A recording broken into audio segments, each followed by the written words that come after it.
college for a semester. That's great. I went to the University of Alabama, actually. Wow. Yeah. I love Gold Coast, man. I would live there in a second. The Gold Coast is fucking amazing. The United Kingdom, it gives you depression. It's so cold. It's sweating all the time. I understand why they colonized the entire fucking world. I get it. I went to the United Kingdom. My missus was like, you want to go to like Edinburgh for 1 year? And stupidly, I said, yeah, let's go. And listen, anyone that comes to the UK within 3 months, you will be depressed and you will have vitamin D deficiency. And I'm black too, you know? I was so depressed, you have no idea. It was so terrible. You know, I had to get like an IV drip. I had to get, so terrible, you know? I don't know. I understand why the British people colonized the entire planet.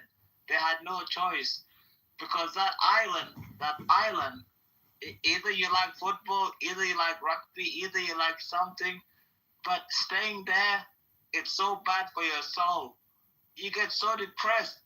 And she was like, oh, we have to come back to Australia. I'm like, yeah, for real, love, you know. So bad. I have no clue.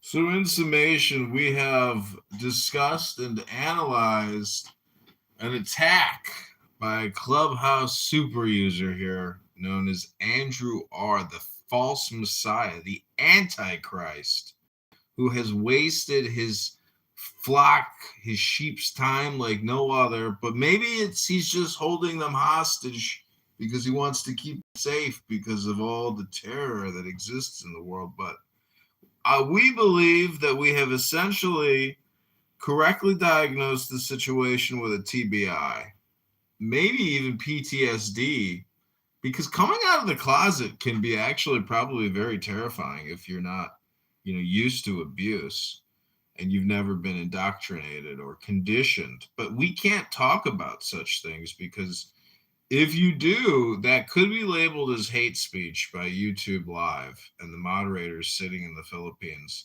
who are protecting individuals who are protected from certain forms of speech and conversation or communication. But, we aren't speaking ill of Andrew because we really hate the guy and want to see him, 10 feet under. I mean, it's really more of like a Clubhouse thing where it's like, this is, it's like you should appreciate everybody here because everybody here is like on the same boat. But, it's basically, see, a roast is not a good roast unless like there's some love in it. There's got to be some love in the baking, in the brownies, But unfortunately, some people like to go overboard, and they want to put too much in the brownie.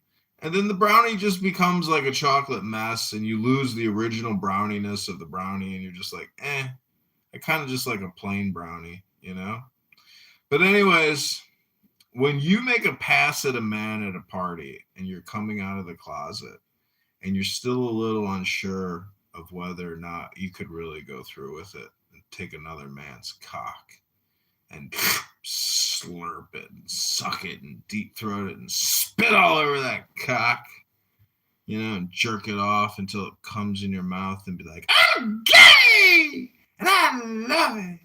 Like when that big cum explosion happens in your mouth. But when you're greeted with a fist to the head and not the cock that you were looking for, it turns out that it really hurts to get punched in the face by a heavy-set man who just drank a bunch of Caribbean rum and you took your finger and did a dip test in his butt crack and it turned you on. And then you got punched in the face for trying to, maybe suck his ear a little bit to turn him on. And then, you got a really bad traumatic brain injury to deal with. And you got to go through a little bit of therapy. So what do? You start, you go through a vocational therapy and you come on Clubhouse and you start practicing English again, you know, because you now have a speech impediment. But through the good graces of our Lord Jesus Christ in the New Testament, if you want to just preach the mercy and the charity of our Lord Jesus, you know, he can kill 2 birds or 3 birds with 1 stone. It's kind of brilliant, actually, Daniel, if you think about it. He is recovering as well as, you know, getting divine forgiveness and helping to illuminate other people who, you know, could become victims like Andrew R. You know, but by helping other victims or potential victims, do they become his victims of time manipulation and mind control? Because mind control is technically time control. Absolutely. Mind control is time control. Communication is projection. But not all projection is information. The bottom line is that of all the faces that you could put on after you've been traumatized, you don't want to look like, you know who Albert E. Newman is? Like, you don't want your... Who, me, worry? Me, worry? Who, me? Look at the missing tooth on this guy. Now, of all the embarrassment, like, and the trauma that... Imagine your trauma being decorated in, like, slapstick comedy. Like, it was extraordinarily traumatic for him to be punched out at that party. Now, but there was also something funny about it because he had a big gap in his tooth. Like, his tooth was missing. He looked like a moron. And I think that what happened was the PTSD, the STD, whatever he sustained at that, when he was hitting on that heterosexual man aggressively, all of that was contained. Put me out of my misery, please. Tell me who the fuck we're talking about. Andrew R. You don't happen to know who Andrew R. is, but he was at a party. He got punched in the mouth for making unwanted, untoward gestures toward a heterosexual man. The man punched him, and essentially his tooth flew out of his mouth. Now, this was an extremely traumatic experience, but it was. There's a veneer of comedy. There's a comedy associated with the tooth slowly flew out like a cartoon. He frantically was searching the floor for it. He was crying, and as he was crying, he was had a lisp because of this missing tooth and a big gap in his teeth, and everyone just started laughing. Like a sad clown. That he was a sad man. And I hope that, and then what happened was he came to Clubhouse, and this is his safe space, where he could play the man that he wasn't at that party. In front of everybody. Everyone in the community saw it. It was like a block party. I'm sorry, that's what happened to him. He was humiliated publicly. Tooth knocked the fuck out. Dignity knocked the fuck out. He was already blown out, wrapped it anally, given that he's a homosexual man. And what I'll say in closing is just that at some point, maybe he'll stop wasting his time, he'll read a book, and all communication is not necessarily hypnosis, but it is hypnosis of a sort. Also, to add to that, there's another guy on here called Mikhail. He goes to Megatron's room. This is another guy that goes around saying that women have filthy mouths. Yet that guy's sucking cock all day long. He needs to go pray away that gay. That's fucking funny.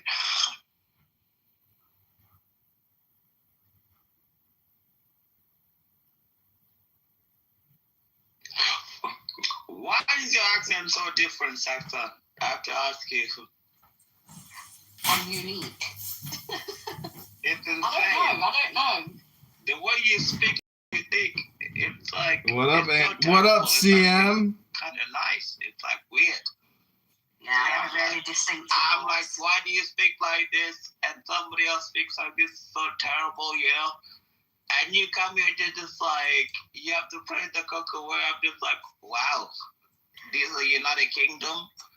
We got CM here in the room. And it wasn't so bad, it wasn't so terrible, you know what I mean? So, CM knows a lot about Andrew, and CM has spent a lot of time in flat earth rooms. I've listened to him, have very lengthy conversations and demand that the flat earthers abide, by his strict regulations. Otherwise, he will not engage in the flat earth conversation. He has to have some limitations as to the conversation, but CM is very charitable with his time.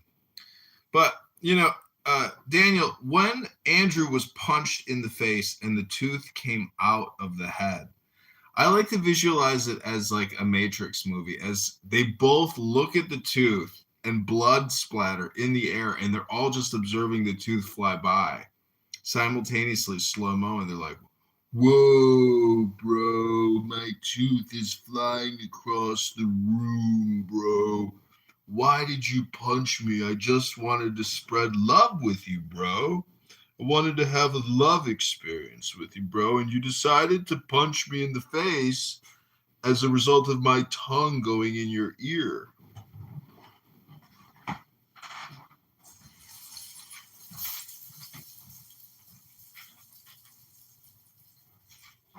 Yeah, like I said, John, I try and look at it as the slapstick we can draw from it. Even though it was a traumatic brain injury and it was probably triggered some kind of PTSD, whatever, not to make light of it. But I like to look at it from a slapstick perspective, like you are. Imagine just a grown man, a flamboyant man at a party, barking up the wrong tree. Barking up the... I mean, if ever the phrase "barking up the wrong tree" were apropos, it would be in describing his unprompted homosexual advancements toward this guy. He was barking up the wrong tree, and it was funny. He was he was wearing a little boa, like he was doing this whole like flamboyant nonsense shtick. And then what happened was he just got sideswiped. This guy punched him with everything he had, knocked his tooth out, and that tooth slowly was revolving in the air, and everyone was like, you heard a collective sigh in the crowd. Oh my God. As you see this like slapstick style comedy unfolding before you. And when Andrew's tooth came out, and everyone was just like, they knew they shouldn't be laughing, but it was funny, particularly when the sound that he made, that he squealed when he got hit. He didn't know, just was a complete shock. And it was concussive. So he suffered a concussion simultaneously. He got knocked the fuck out. He got knocked the fuck out for barking up the wrong tree. And basically, you ever seen like something so slapstick where it's like a guy slipping on a banana? Like, if you like, essentially what happened was he slips on a banana and like has an actual traumatic experience doing it. I'm sorry, but there is comedy to be had in all of life's deepest traumas. And I think that, Andrew, you can cut over this, bro. You didn't deserve to be, well, maybe you did deserve it. All right, you did deserve that. But maybe you could sort of find a way to forgive yourself for being so fucking stupid.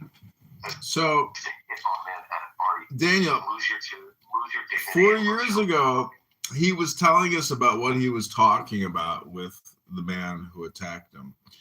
And it turns out that he was actually talking about Jordan Peterson and pronouns. And it was then that Andrew detected that maybe his gaydar identified a man that would be susceptible and favorable to his sexual advances. But it turns out that the man was not favorable towards Andrew's advances. And as a result, he suffered the lethal blow that took away at least 60% of his brain's, processing power, capability to engage in meaningful discourse of any sort. So, Daniel, it's important to always practice charity with Andrew because, don't forget, we know what he does for a living. He's a house cleaner and cleaning up human shit and rat shit in homes of hoarders, throughout the Rust Belt. It can't be easy. And, he's got his flock here, and it's important that Christ have his shepherds here on earth to help tend the flock as we await his glorious return to Mount Zion. But,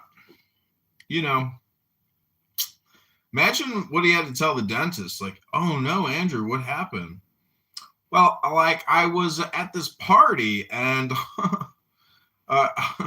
I was talking about Jordan Peterson and the whole pronoun thing, and well, I stuck my tongue down. I got, oh, hey, CM is here. Welcome, CM. Have you made any? This is comedy gold for me in the morning. Have you made any revelating mathematical discoveries recently, or is it all just like schizophrenic gibberish at this point in your head? Yeah, the latter. Schizophrenic gibberish. Shit. Oh, John, listen, literally, you have me dying with laughter every day. He's a comic, dude, for sure. Man, that dude, John, will laugh me into bed.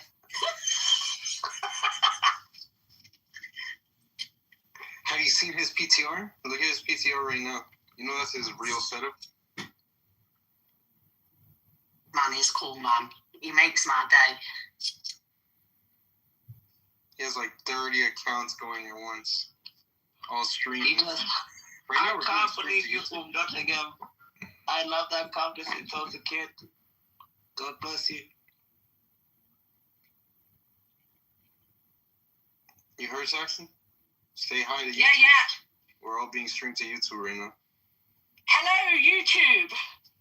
Yeah, John. This is Saxon from Nottingham, the land of Robin Hood, who steals from the rich and gives to the poor. From South Sudan, they steal from the rich and gives to the poor. John just streams every single fucking day. I just told him I had no chance at elections, but he brought you guys here. I think I have the better chance at elections. How many viewers do you get on YouTube? Not many. I get like 2, 3, 4. No, some of my 5, top if it's lucky. Some of my top live streams have thousands and thousands of views, but it's not me. I'm talking, bro. Don't lie. I'm not lying. I have many thousands. There are thousands. They have like 3, 4, 5, bro. Some of them don't get any views, but it's weird how the algorithm says, okay, we're going to give you views, because sometimes it spikes it. In the very beginning, you'll have 100 viewers, but nobody sticks around. They just go, oh, this guy again. And then sometimes in the comments, I'll get, Jesus Christ, how many fucking accounts do you have? I keep seeing you. I keep finding you. That's always fun. And then I have my fans. I have people even making homosexual statements like, I want to taste your jizz. Oh, wow, thanks. You're going to have to find a boyfriend somewhere else. I'm spoken for. Hey, John, the big election is this month? Yeah, March 17th. I hope I get 10 write-in votes. Who's going to win Chicago, a city of like 2 million people? What are you talking about? We got 13 million people here. Well, that was like the proper city, but yeah, probably the greater Chicago area, yeah. Well, yeah. I mean, so I filed a write-in candidacy with all the precincts in the district. It was like 16 different emails, and many, like the biggest bitches wrote me back, and they're like, "I'm rejecting this application for write-in candidacy. Good luck. Bye." Like no response. It's so fucking stupid. So I'm not a write-in candidate in every precinct because some of these fucking clerks are useless fucking pawns. But John, I thought the candidacy thing was like really like a troll, no? Or you're really serious. Yeah, I'm really doing it, but just to get any actual views, to get any press, to even let a voter know who the fuck you are, it's impossible. Like your average person is living in an information, bubble silo, and they're never going to hear about John Kitover. So the whole thing is like an experiment to see like how many people I can actually connect with. And I got a lot of letters from people. Do you know how many people wrote me? No way. Oh my God! I got an envelope full of letters from pro-life abortion activists telling me that 70 million babies have been killed since 1975. Please help support us if you get into office. It's like a chain letter thing. They mail me nonstop. Physical mail. Snail mail. Anyways, I thought it was a troll, John, because I mean, suppose somebody does become interested in your race and your candidacy. He types in John Kitover onto YouTube, and then sees that horror show of all your live streams. Like, oh no. Horror, the horror of a man in a home live streaming himself on YouTube. The horror! Meanwhile, wars are happening, murders are happening down the street. One guy sitting in a fedora. Yeah, exactly. See, Sam, the other thing that, I've realized as I have run for office is women. You end up meeting a lot of women, and women are attracted to the rising star. So part of this is also a ploy to find a wife, CM. There's a whole universal strategy happening here. John, do you know the two meanings of the word horror? Horror. John's pretty smart. I'm sure John is incredibly switched on. Hey, John and I go way back. Did you get my letter? Which one, about the founders of Israel? No, about the one that I wanted to taste. What did you say, Punch? It's about wanting to taste your jizz. Oh, no. You don't happen to be named Declan, do you? No. That's some other little spunk. Okay. No, didn't get your letter yet, but, if you want to just tell me right now that you want to taste my jism, I mean, I can put some in the refrigerator for you tonight and ship it to you tomorrow by FedEx if you want. Just depends if you got cash out. I gotta go back to bed. Yeah. It's a good time to go back to bed. Yeah, 4 a.m. is my cutoff. It's time there now, John. It's time there. So, it's time where you are, John. Also, one of the reasons why Andrew R. is up so late on Clown House, because he goes all night. Like, he doesn't sleep. And then come about 11 a.m., 12. What was it that you were talking about? You were talking about in particular of insurance, like the one that gives you less brain cells. Well, Daniel has left us, so maybe the joke has run out of steam, but yeah, we're just roasting Andrew R. on this app. Andrew R. The name sounds familiar. He runs Jesus Christ, God Talk rooms. Oh, that's right. I remember that now, yes. Hey, brother. Jesus Christ is the best. Well, I suppose if you are trans, Christ would have to forgive you, wouldn't he? The nicest Christian guy you've ever met.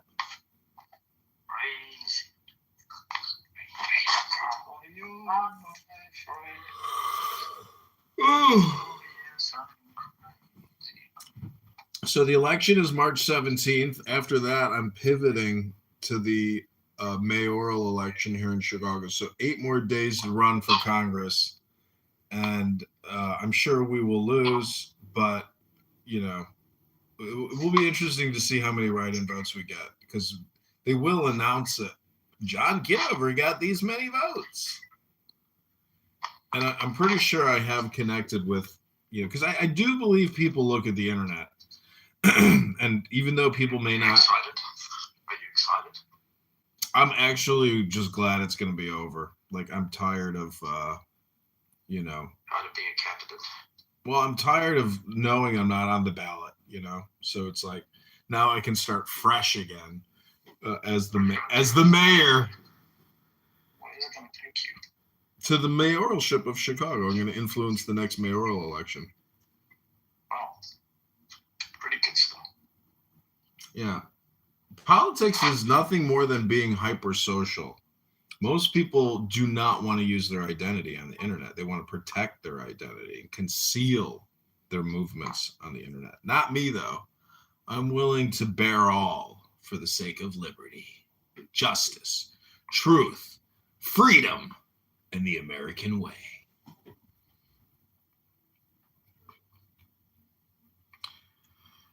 Did you see that fake Jim Carrey was actually a fake Jim Carrey? That was a guy using aesthetic props to impersonate Jim Carrey. Jim Carrey didn't have plastic surgery. Isn't all puffy face. Hello?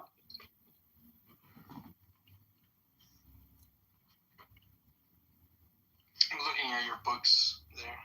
There's like a Nostradamus book. Yep, the N-word.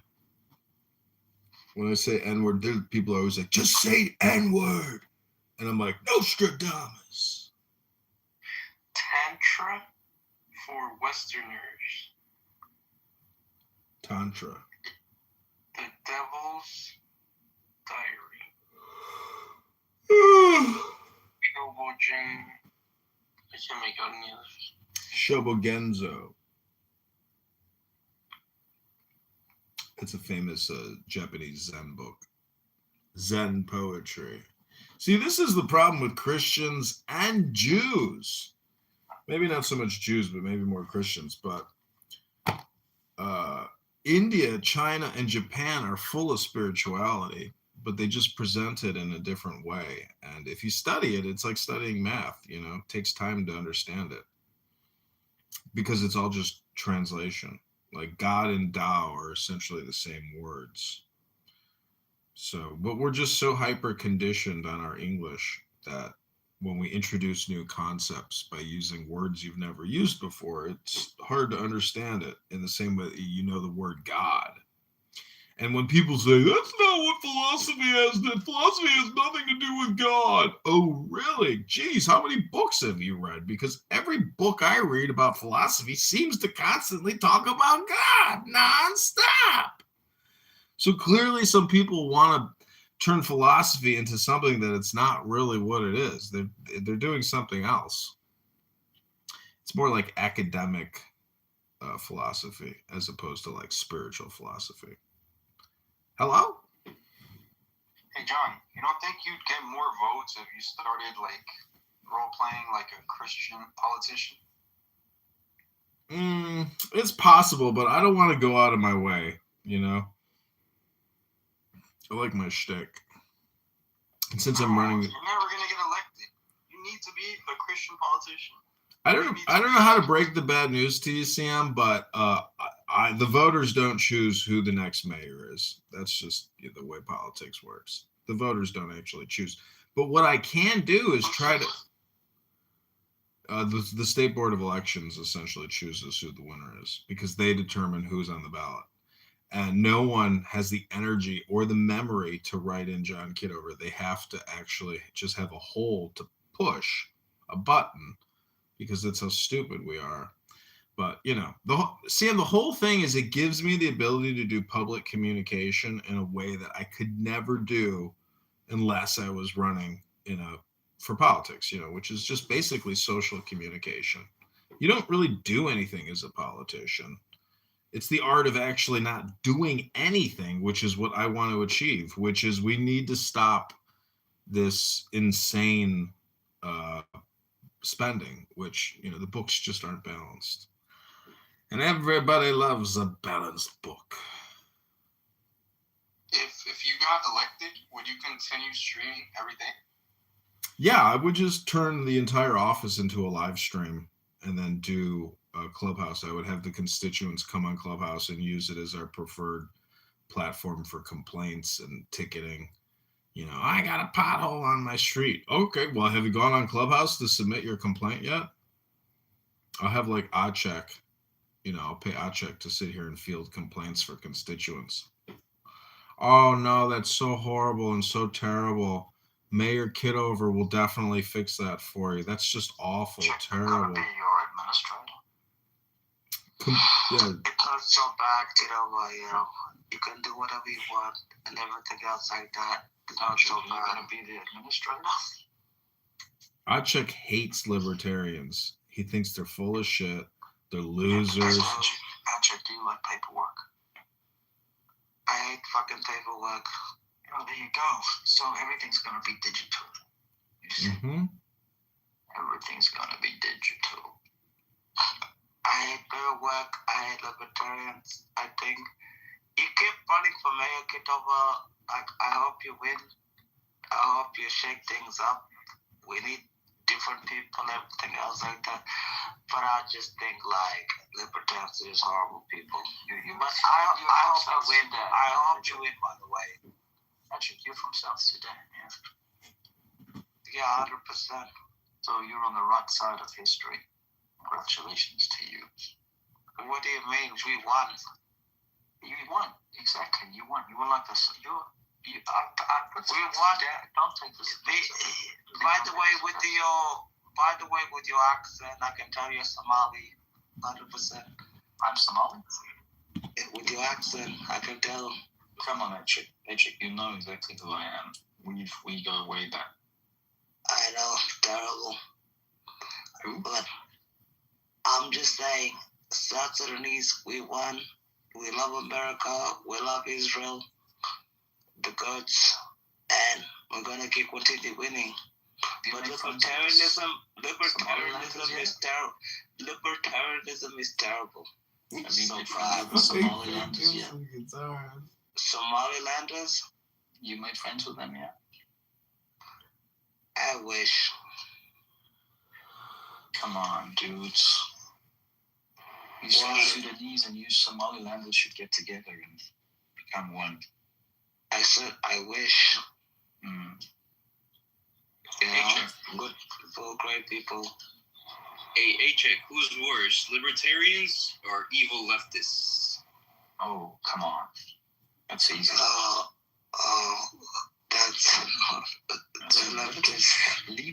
Libertarians can actually change. The lefties are so bad, it's terrible. Evil lefties can't change. They can't. The lefties are so evil, it's so bad, like, nobody can even convince them to be, like, act normal. Exactly. Exactly. Do the lefties, do they eat babies? Come on, dude. Bro, they kill fucking babies. What are you talking about? Do they eat them after they kill them? Bro, they kill fucking these lefties above their babies, and they're like, oh, I'm like I have strong opinions today. The lefties fucking kill their babies. Terrible people. Lefties are like cancer, a disease.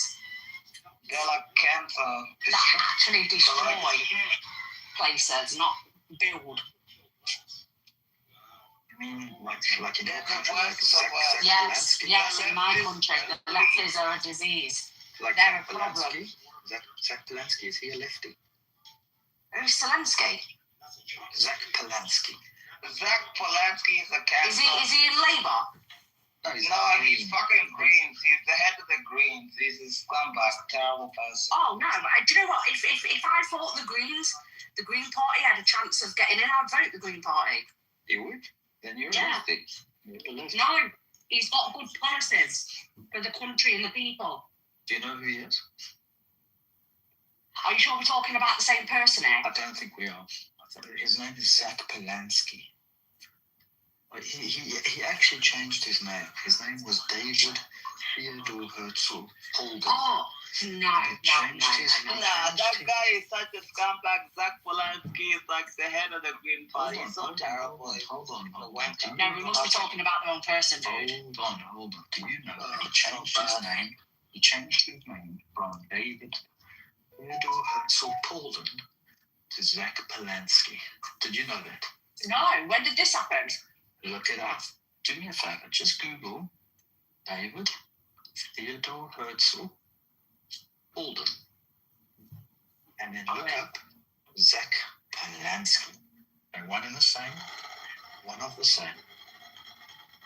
Now, Zach Polanski once believed that he could make women's breasts enlarge through hypnosis. And he was the I know one. who you're talking about now. And he No, was the I one. can't believe that he had a different name. So how long has he been using this name? Well, spread the word, Saxon. Be the Anglo-Saxon that you are and colonize the word. Man, listen, bro. If I open my mouth, I get arrested for free speech, man. There's no free speech in the UK anymore. What are you talking about? Really? Do you know? Look it up. Do you know when Donald Trump visited the UK, his most recent visit? The journalist said to Donald Trump that 1,200 people have been arrested for freedom of speech. Keir Starmer tried to deny it, but it's not true. The journalists don't lie. The statistics don't lie. Where is this so-called freedom of speech? Where is it? Go and have a look about people being sent to jail for freedom of speech. Just search the internet, it'll come up in a news article. It's terrible what's happening in the United Kingdom. What you guys are going through is so horrible, so bad. And you get arrested for speaking up for the truth. Horrible. You got arrested for saying what? So basically what happened was a guy put a Facebook post on his Facebook saying basically he didn't want his taxpayers' money being paid towards these illegal migrants in hotels, right? Okay. He got 36 months in jail. Then Just for saying you've got just for saying that. And then you've got a Pakistani Muslim that was charged for being a part of a member of a grooming gang that groomed a child and sadistically raped this child and violated her in many ways. He gets less of a sentence. I mean, make it make sense at this point. But let me ask you a question about what he said freedom of speech was. Was he done for saying something because it came across as being racist? Or was he Girl, fuck your fucking racism. No, When you rape a child, nobody gives a damn. These Pakistanis, wait a second. Wait. These Pakistanis, you know what? Shut the fuck up for a second. Can I finish my sentence? Wait a second. Let me finish my sentence. Stop. Please. Stop. Please. Stop. Well, You know what? why are you talking Shut off? the You should have fuck- took him off. He He's dropped entitled to his himself. opinion. He dropped himself. Where the hell is he? So I can bring him back up. He's entitled to his opinion, and if telling someone that No, I'm bringing him back up. Like, I don't believe in anti-free speech. Somebody dropped all I him. wanted to do was finish my sentence. So if you think, hold on a minute, if you think saying, I do not want my tax being paid to these illegal migrants, how is that threatening? How is that anything wrong saying that? Listen, whatever that person did for Grape Gang ganging, whatever it is, that's abhorrent. That absolutely, they should be thrown away. It's a fucking rape gang. And the Pakistanis rape people. It's a fact. They should lock them up and throw away the key. Yeah, but this is the point what we're making out. Even with the Facebook post being posted, given that whether you want to put it down as hate or whatever. My question is, what was he put away for? What was he arrested for? For what? You're saying he was put away for hate speech. What was the charge? Hate speech. But there's no, like, in what way hate speech? It must have been on a racial or a incitement to violence type of thing. Well, I don't know, because would you say putting a Facebook post is inciting violence just for having an opinion? Well, saying you don't want your tax to be paid? I mean, the government can say whatever they want. The reality is Donald Trump and everyone else knows that our freedom of speech in the UK is fucking nothing. We don't have it. Have you got an article related to that particular case? Hold on, let me just put these dishes in the dishwasher and I'll put the link in the chat. Just 1 minute. I mean, it's a simple Google search. Have you got another device?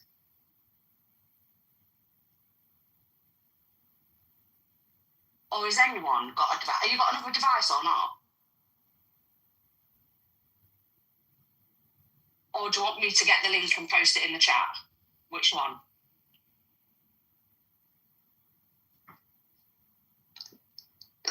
I don't know what the hell he's talking about. Any I just think related to that particular case.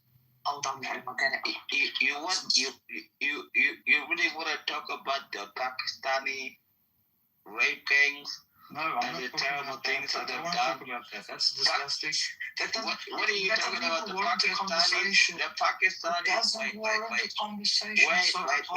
Wait. The Pakistanis have been raping white British women for the last 20 fucking years, and nobody's saying anything about it. And people have been saying something about it on social media recently, and it's a great thing that's happening. So it's like, these animals are such rapists. Pakistan is a terrible country. It's a terrible religion. Muhammad is a pedo. And they've been raping white British girls. And the white British girls have been talking about it for the last 12 years, 13 years, 18 years, 20 years. And it's a horrible thing that's been happening. But the British government is just, it's a terrible thing that's happening. I don't know. People like Saxon maybe want to talk about it, Strang maybe want to talk about it, but Pakistan is a horrible country. I hate Pakistan. I think it's one of the worst countries in the whole world. So bad, so terrible. One of the worst of the worst. So when you come in, you talk about it, they talk about Asian grouping gangs.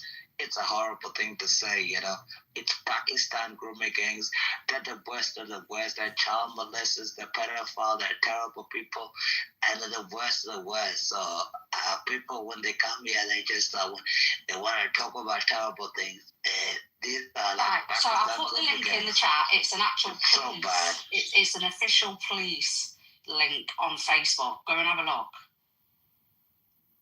It's so bad. And they're putting it under, hold on a minute, dude. They're putting it under malicious communications. I don't see how malicious communications by posting a post on Facebook saying they don't want their tax being paid to illegal migrants is malicious communication. It's a fact. That's what happened. It's what's happening. People don't want to pay billions and billions of pounds in taxes. That's right. Let's have a look here. Hold on one moment.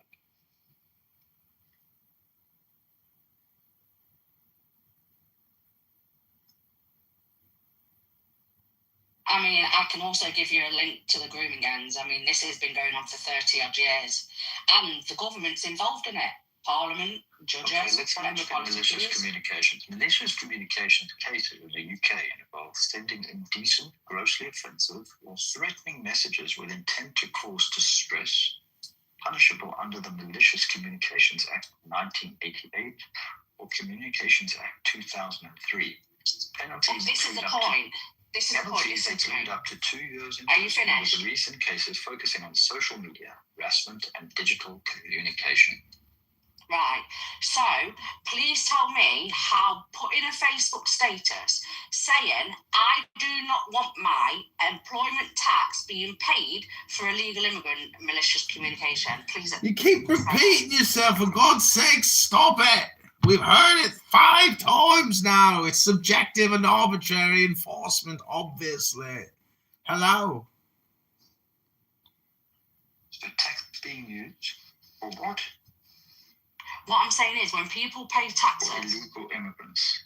Yes, so when illegal migrants come to this country and they're getting housing, they're getting an allowance, they're getting all this funding, who's paying for that? It's the taxpayers that's paying for those people. Not the government. Normal working class families are paying taxes. That's how they get funding. People don't want to pay it. We want to pay taxes and it be put into our country for our people, not for anyone else's benefit. This is the point. In a significant ruling, the Court of Appeal has quashed the conviction of the appellant for an offence contrary to Section 1 of the Malicious Communications Act 1988, based on an email written to local councillors in a political dispute. Right. Okay. Is this the one of... Oh, no. It's a different one. There's many more. There is many more out there, but you'd have to search the internet. But like I said, the point is here, right? I mean, you don't live in the UK, so you don't know what's going on. I live here. I see it every day. We have an issue. Listen, I'm not saying diversity isn't great. I do like diversity. But when diversity is causing criminal... like, let's say, for instance, with the child rape, the grooming and all that, when you're committing these atrocities, you should not be allowed to walk on British soil. It's as simple as that. We do not want it here. No, look, that's abhorrent, and I don't think we should even give that the time of day. That deserves to be thrown behind the slammer and the key thrown away, without a shadow of a doubt. But this idea of somebody saying something against illegal migrants and being put away for it just seems crazy. Well, it's there in black and white. The journalists covered all this. I mean, the journalist said it to Keir Starmer when Donald Trump came to visit. When he came to the last visit, his last state visit, he said, even Donald Trump knows it's an issue, and Keir Starmer can lie through his back teeth. The problem is when you have a government that are when you have a government that is working for the minority and not the majority, there's something going on here. There's a problem. But why don't the British go out into the streets and protest? But this is a problem. Did you see the last protest in September? 2.5 million people turned up for that protest with Tommy Robinson. That was for Tommy Robinson.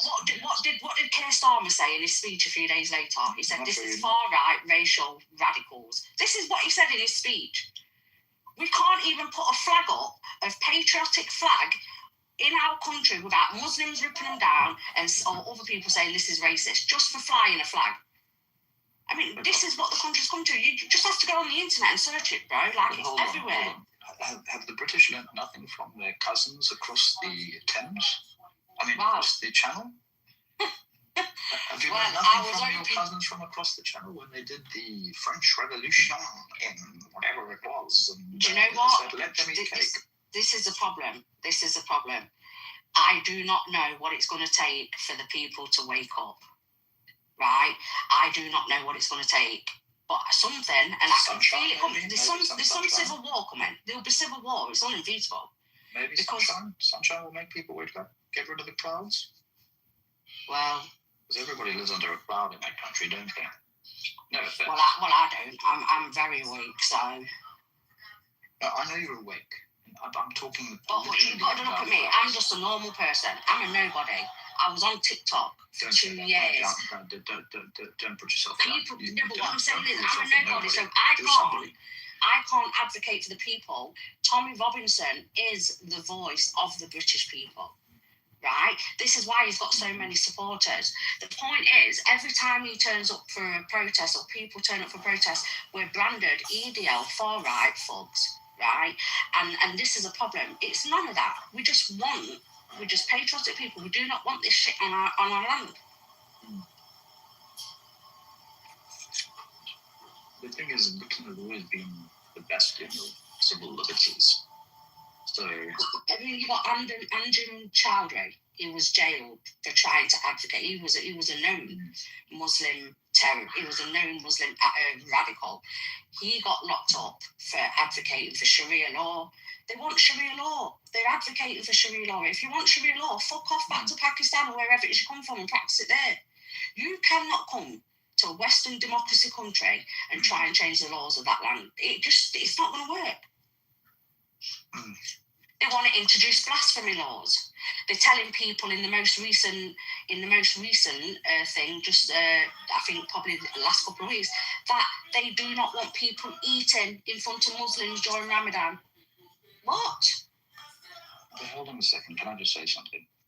If you go to We don't care about Ramadan. Ramadan is terrible. Hold on a second. I want to make a very important point. If you go to a Muslim country, a moderate Muslim country, but if you go to one, all the restaurants are open during Ramadan. What's the big spiel? You tell me. I don't know. I don't get it. You know, the Muslims make a big deal about, you know what Ramadan is? And I tell my Muslim friends, they eat early in the morning, they skip lunch, and they eat dinner like pigs, and they say, oh, well, I just fasted the whole fucking day. Ramadan is terrible. Nobody believes I want what to the hell say, that's if we went to a Muslim country and tried to integrate our culture and our way of life there, it just wouldn't happen, right? Exactly. So they should have the same respect. I don't agree with you to some degree, because if you go to some moderate Muslim countries, you're talking about Dubai. I wouldn't even say Dubai is, even though it's a majority Muslims, they're more secular. Same as Morocco, it's more secular. You can also do that in some, to a certain degree, you can do it in North African Muslim countries like Morocco, for instance. They're very, I just very. said Morocco. Did you say Morocco? Sorry, yeah. I didn't. My apologies. What I'm saying is, I don't have a problem with if these people want to come here and they want to better their life and they want to live a modest, peaceful life and not. They don't want to better their life. They want to take over your life. What I'm saying is, going to a shop and stealing something, that's nothing. But when you're raping young children, or because regardless, anyone under the age of 16 is a child in my view.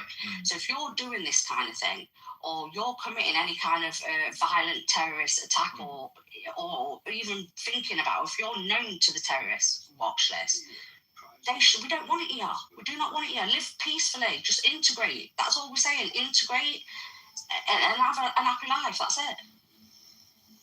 But the government has had a policy of allowing these migrants to come onto UK shores and then hasn't bothered to send them back. They did have a plan for Rwanda, but that fell through the. Mate, that was the biggest failure in history. They spent all those millions, billions, whatever they spent on Rwanda, and didn't even send one person back. Like, come on, dude, it was just a financial drain on taxpayers' money yet again. Yeah, I mean, there are some. I'm going to be honest. What we need to come out of the EHRC, so the Human Rights Law of Europe. We need to come out of that. We need to take control of our borders, and our decisions should be our decisions, not up to European Union Human Rights Law to decide whether to deport these people back or not. If you are using this law to appeal a deportation decision from the immigration of the UK, and you have done something abhorrent in this country, there should be no ifs and buts. You should be gone. That's it. I agree with you. But what about, let's say, for instance, those Europeans who are living in Britain and have been there for 40 years and who are not British citizens but are European citizens, and through none other than Brexit have kind of been put on a sort of plateau to say, hey ho. Yeah, Brexit was a fucking disaster, bro. It was a disaster. But everything that you're pro in terms of coming out the EHRC, and in light of human rights being dictated by Britain themselves for the British people, which I totally agree with, don't get me wrong, is very Brexitite in its passion. Right. With Brexit, right, with Brexit, the reason people voted... Yeah, but I know what you're saying, but with Brexit, the reason people voted to leave because Boris Johnson and Nigel Farage gave this facade saying, right, if we come out of the EU, there'll be more funding to the NHS, there'll be more, we can close the borders, we can stop this. They've not done none of it. They've not done nothing of it. That's all the people was bothered about. Close the borders. Put the money into our country, into the people that are here, not into foreign nationals. You know, I do not begrudge anyone wanting to come to UK and have a better life.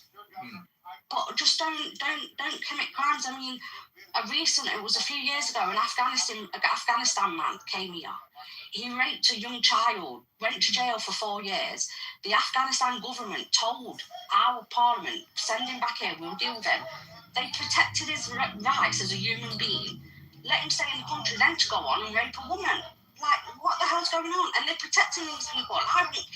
If you are protecting him because of this whole human rights bullshit, what about the human rights of them victims that are going to have to suffer that trauma for the rest of their lives? But Saxon, human rights in itself is a much bigger issue. Did you see who the United Nations voted in as the human rights leader of the Council for the United Nations themselves? And look, the United Nations is supposed to be the governing body of humankind worldwide.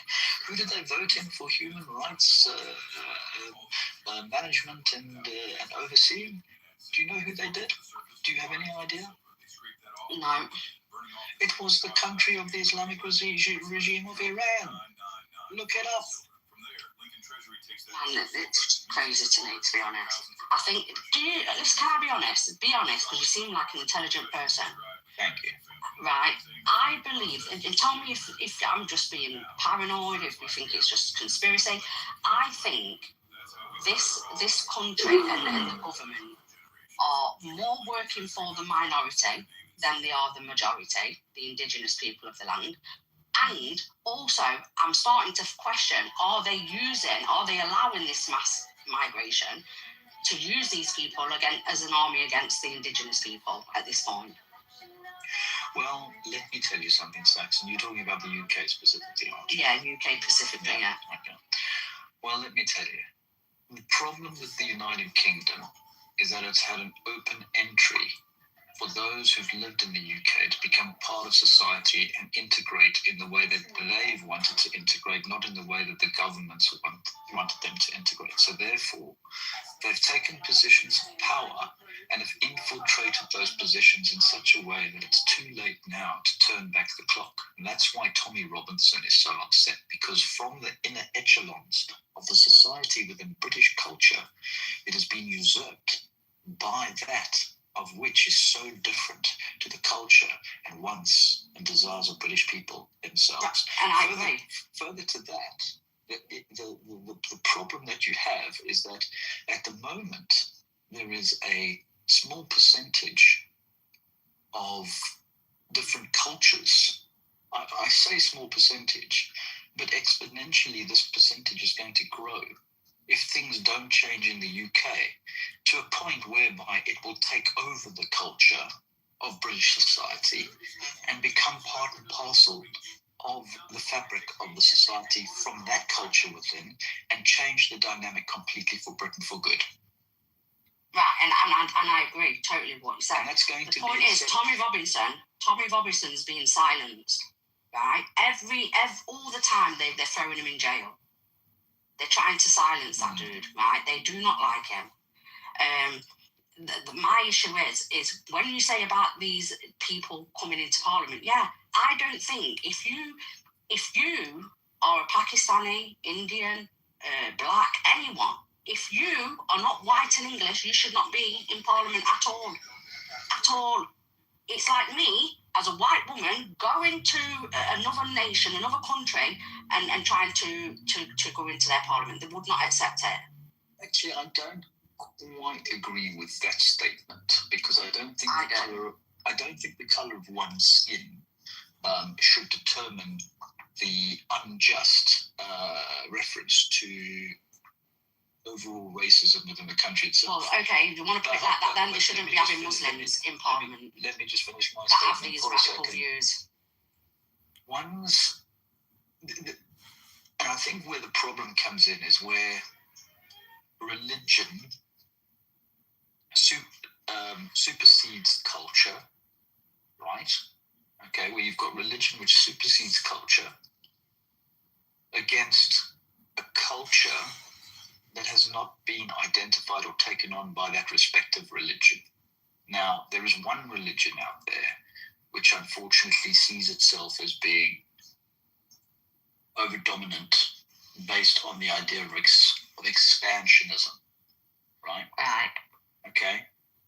There is another religion out there. There are another two religions out there which don't proselytize individuals. They don't try and bring people into the religion. They're not preaching effectively for people to join the religion on a day-to-day basis. Those are two fundamental different types of ideologies. You've got one which wants to expand, and the ideas of those laws related to that religion become dominant, and that will happen in the UK if it's not stopped. And then you've got another one that's not doing it. But okay, and I'll tell you why. Let me tell you why. Now, over the course of a year, I'm just guessing a year, but could have been going on longer. Christians that evangelize, that are preaching in the streets, have been arrested. A woman was arrested outside an abortion clinic, praying in her own mind. The police went up to this woman and said, "Are you praying?" She said, "Yes, I'm praying in my own mind." They arrested her. Christians, whether you like to hear it or not, Christians are being persecuted in the UK. Wow. It's so hard. I can't even express the frustration I'm feeling right now, because look, your normal, everyday, average Muslim that gets up, goes to work, is bothered about supporting the family and lives in peace, great. But people are coming here. I mean, you've got Qatar and another Arab country that have cut funding from colleges and universities, saying that the Muslims are coming to the UK and they're being radicalised. Why is the UK allowing people to be radicalised? Why is this happening? There's something wrong. There's something dangerously wrong with that. It's so true. The UAE just said recently they don't want any people to go from the UAE to go study in the UK because it's so radical as a terrorism regime and everything else like that. And then you've got the Muslim Brotherhood. They was originated from the Middle East, right? They was banned from the Middle East. Guess what? They're here in the UK. How is the government allowing these people to be in the UK? Muslim Brotherhood. They are influencing Parliament, not directly, because if we saw it directly, people are going to kick off. But they are influencing the government in some sort of way. Jackson, I've got a question for you.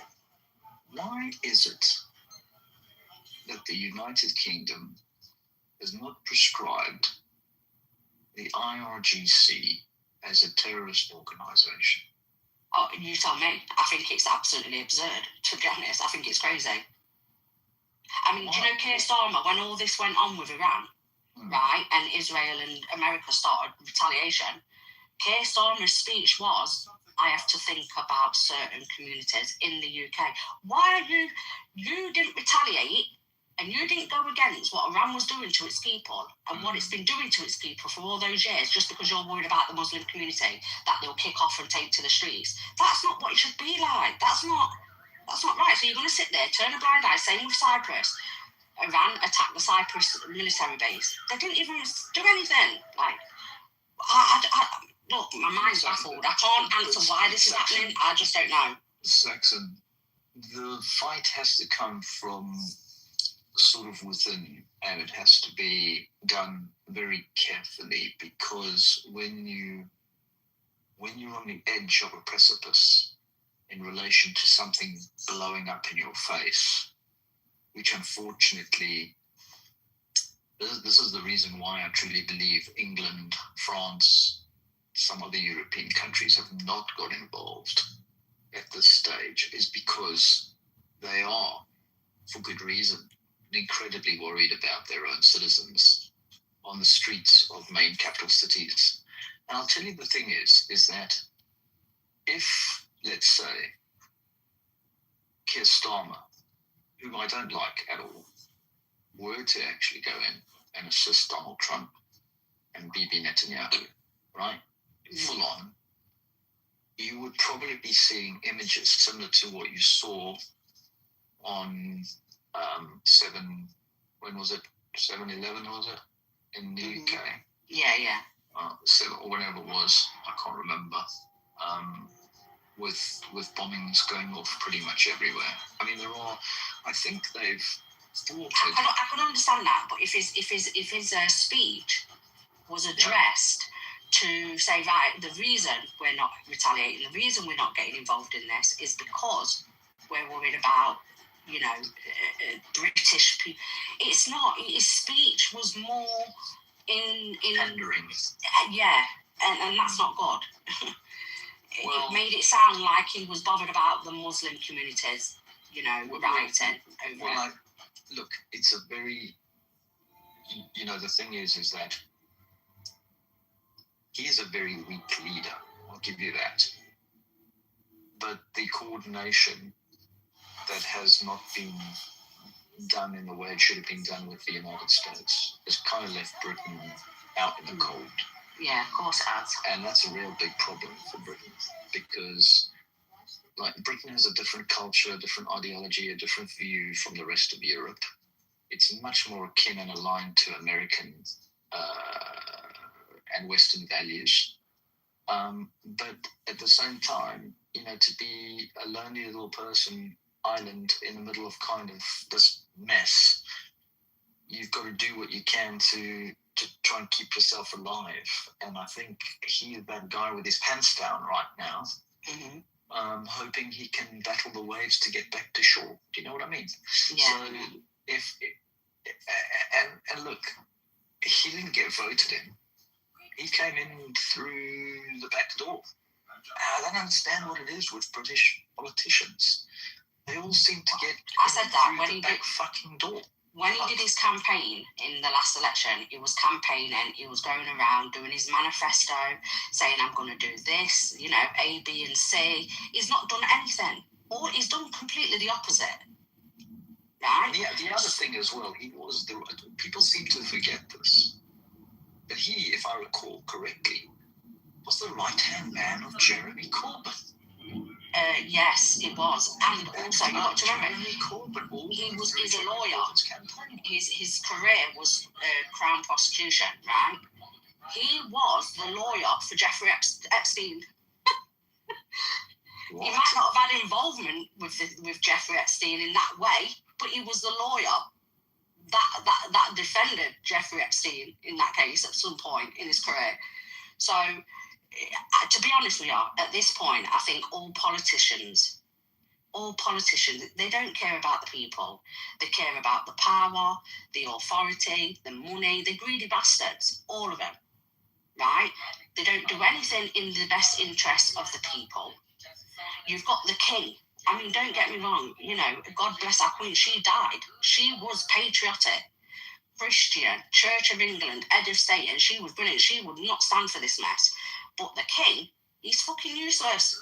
He's useless. At this point, people don't even like him. He can walk the street doing his, royal duties, and people are screaming at him, telling him, you're not my king. You're not my king. They do not like him because he is allowing this shit to happen.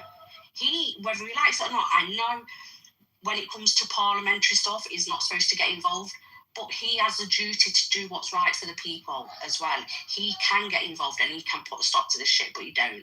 What does he do? He opens up Windsor Castle for Muslims to break fast. What does he do? On the most Christian holiday last year, he addresses the Muslims. Doesn't even address the Christians, by the way. I just don't understand it. And they say, we should be more diverse and we should embrace diversity. I embrace cultures. If I go to another country, and I travel a lot, and I love embracing other people's countries, whether it be in India, in North Africa, anywhere. I love it. Why can't they embrace British culture? Why cannot they embrace the British way of life? There's no wrong with that. We're not bad people. We're quite tolerant people. We're kind people. The British people are good people. And this, my friend, is the problem. it's great to be tolerant. It's great to be nice. But when you're constantly placating and supporting the underdog, you then become naive and then get eaten up from the inside. And that's the problem. The thing is that I don't think the British truly understand what they've let into their country over the last 30, 40 years. Well, you say the British, it's not us as the civilians, it's the government. I mean the government. They don't understand. They believe that they've brought people into the country who are goodwill people who want to do good for the people of the country. But they've come with their cultures, they've come with their ideas, they've come with their religions, with no interest whatsoever of assimilating with society. And I agree. They don't care. They don't I agree. They have no interest in it. In fact, what they want to do is they want to turn their culture into the dominant force. And I agree, but the thing is our government. Listen, if it was up to me as an individual, I'd be deporting all of them, anyone, and especially if you committed a crime that, such an offensive crime, you'd be gone straight away. The point is here, the people don't have a say. When we speak up, people are being arrested and sent to jail, left, right, and centre. Right? The thing is, like I said, I'm not saying every migrant that comes in. We've got some great doctors that have come from Pakistan, from Arab nations, from India, and them doctors are fantastic. Most of my doctors, one's from, I think he's from Nigeria, one of my doctors. One's from, they're brilliant doctors. I don't mind people like that. But if you're coming here and you're not adding to society in a positive way, you shouldn't be here. You should not be. This is what I mean.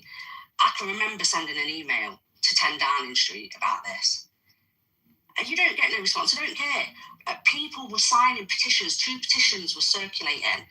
One got 4.6 million signatures, because you only need so many signatures to get a debate in Parliament over the petition. One got 7-point-something million. Because what people want an early election, they do not like Keir Starmer. Do you know what he said? He addressed the nation and said anyone that is opposing and wants an early election and they don't like what's going on, basically you're going to face repercussions. What the hell's going on? Like, you are paid to do a job. You know what's worried me? What's worried me is the fact that there has been serious terrorist activity happen worldwide. I'm talking serious terrorist activity happening worldwide. And people have not come out from specific religious identities as leaders of those societies and condemned those atrocities. That is what has been the most shocking thing for me. And further to that, the countries like Britain and France and Italy, not so much Germany, have allowed for freedom of hate to march through the streets of London. Yeah, I agree. That is what has really worried me. How is it for 2.5 years, every weekend, thousands of people come out onto the streets, and then after that cause havoc within the British society by attacking institutions, by attacking military armaments and vehicles, aeroplanes, and then the court case gets quashed because there's not sufficient evidence to find these people in breach of This is what I'm really the justice, concerned. The justice system's really crap. I agree. What baffles me, I'm going to tell you 2 situations that happened. Well, in fact, 3 situations that happened most recent. I mean, there's many more that's happened. You had the Rwandan kid. His parents was Rwandan. He was born in Wales. And he went into a Taylor Swift dance hall where there was kids with a machete, killed 3 kids and injured many more, right? They said in the headline of the paper, this was just a small, quiet boy. So people are thinking this kid's a Christian at this point, right? Then, later on, we find out that his parents was brought in by Keir Starmer, and they was a part of the Rwanda genocide. So why are you allowing these people in the streets? Also, the kid was known to prevent, which is an anti-terrorist organisation in the UK. So he was recognised to prevent. So why did they not prevent this happening when they knew the dangers? Also, just recently, a guy, a Muslim, goes on a train, starts fucking attacking loads of people with a knife. Then a synagogue, a Muslim, goes and attacks and kills some Jewish people. Then you've got Keir Starmer, goes to the mosque and says, I am going to give you X, Y, and Z amount of million to put security in the mosque to protect you. Why are you not putting that money into the synagogues? Because Jews, the anti-Semitism in this country is crazy right now. Yeah? Why are you protecting them and putting security in their mosques and protecting them as human beings when it's not them that need protecting? It's the Jews and the Christians, it's the people of this land that need protecting from these people. I mean, that's just a short list of it. I mean, I can list many more crimes that they do. I mean, a recent interview I just watched that was recent, very recent, that a man and a victim of these grooming gangs, they were saying after Ramadan, when they celebrate their Eid, they was grooming young children, saying, oh yeah, come, we're going to, have a little feast because of Eid celebration. They lured them to their homes and they gang raped them violently, right? This was done with an interview, and it turns out Metropolitan Police was involved, some MPs was involved, court judges was involved, social services was involved. It's literally, it goes deep. They're all corrupted.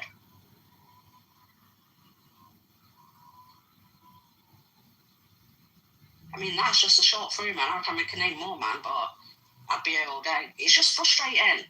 It's frustrating. UK was one of the biggest and the best empires in history.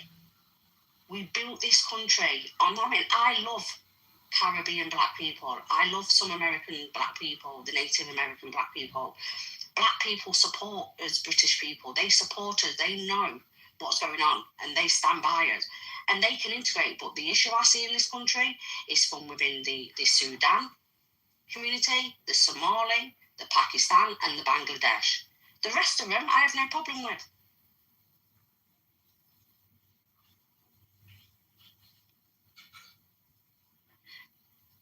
And do you know what's frustrating? I know I'm probably sounding like I'm yapping a bit now, but what's frustrating?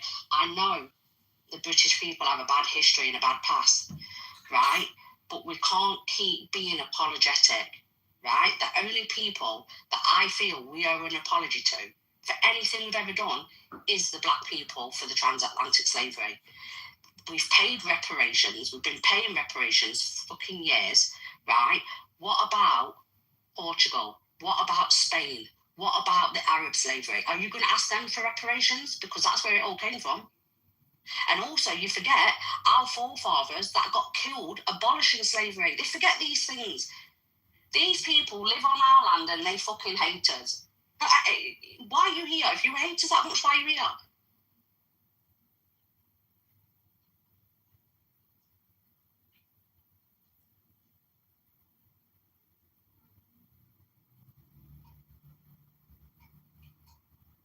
By the way, I wasn't even born then. I was not born around that time. I'm not being blamed for something that my ancestry did. That's not fair. And this is the problem we have now. Because of our past and history and because of the things we've done, our government is being too apologetic and they're being too tolerant with all this crap. And that is not right. It shouldn't be right. It's not right at all.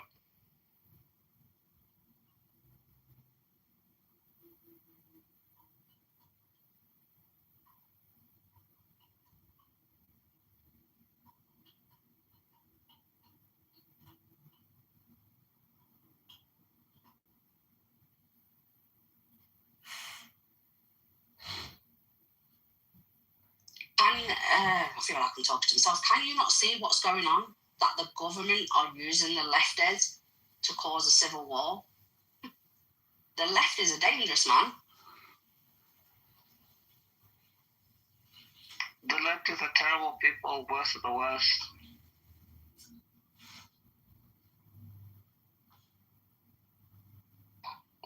so bad. But I guess we are where we are. But the thing is, like, not all people, I feel bad because I feel like I'm categorising people. I'm not, because I'm married to an Arab man, been married 7 years, and he's a great man. But he can live in peace. He lives in peace. He's not, but he even says there's a problem in the UK with these communities. He doesn't live in peace. You brought him peace. There's a difference. You brought him peace. You brought him tranquility, niceness, breakfast in the morning. You brought him energy, everything. You brought him peace. He doesn't live in peace because of why you brought him peace is a different Saxon, but. And he will tell you that World War country, but wherever he came from, Third World War country, whatever, because he's from Tunisia. But the point is he's not here. He, as an Arab man, notices there's a problem within Western Muslims, and he's a Muslim.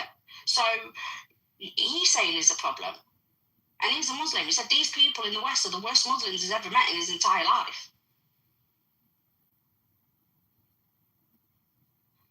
It's terrible, Saxon, you know? Yep, it was terrorism. I'm just saying, sometimes in life you bring good things, you bring bad things, and you bring peace, and you bring tranquility, and sometimes you bring horrible things to your entire life, you know what I mean? You brought peace and tranquility to your life, Saxon. I think it's a good thing. Do you know what? I love that for you.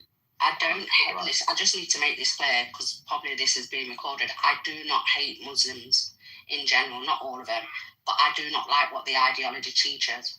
The ideology, I hate Islam, so teaches barbaric teachings. If this is an example of a religion you're following, that it's okay to marry a 9-year-old, it's okay to do these atrocities. That's not okay. I would not be following a religion like that. And above all that, just to mention, and I want you to go watch this. This is a BBC documentary for anyone to go watch it. 2 undercover journalists went into 20 different mosques around the UK. One journalist said, would they facilitate a marriage of a child under the age of 14? And the other went in just to see what they was preaching. Out of the journalist that went in and asked the leaders of the mosque, would they facilitate a marriage? Out of those 20 mosques, 13 of those mosques said yes. Now that's a problem, if they would be willing to facilitate a marriage to a child under the age of 14. Also, the other journalist went into a mosque. All that was being preached in that mosque by the leader, that imam, was kill the infidels. We have to kill the infidels. The infidels to them are the Jews and the Christians. This is under investigation, but nothing's been done.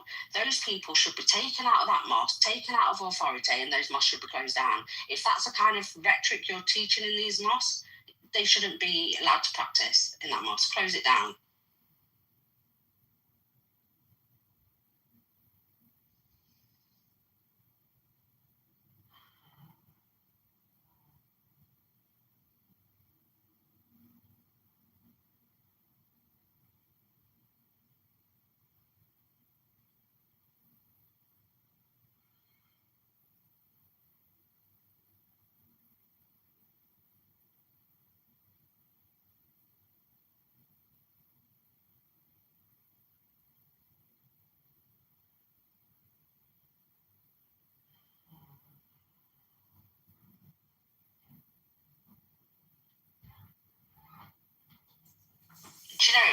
Do you ever, is anyone else, I mean, you're in Australia, that other guys, do you have problems there? Do you have America? I know America's got their own issues, but do you ever sit there and think, okay, I'm 42 now, I worry about my son and my grandkids to come and what life they're going to have in this country? Look at the Chabad terror attack, at Bondi Beach. The Australian terrorist attack, yes, all that on the news. 20 years ago, Australia had very, strict immigration enforcement, but it looks like they let everybody in because all these woke governments decided to betray their people by being social justice virtue workers. Hello? Yeah, it's sad, really. But I mean, I don't know, because I don't want to sound like I'm being racist, because that's not the case. I'm just a British patriotic person that wants best for the country and the people. That's it. I'm worried about death. I'm worried about terrorism, and I'm worried about being killed and dying. I don't understand why you worry about racism and all the bullshit, everything else. Islam has a 5 or 6 stage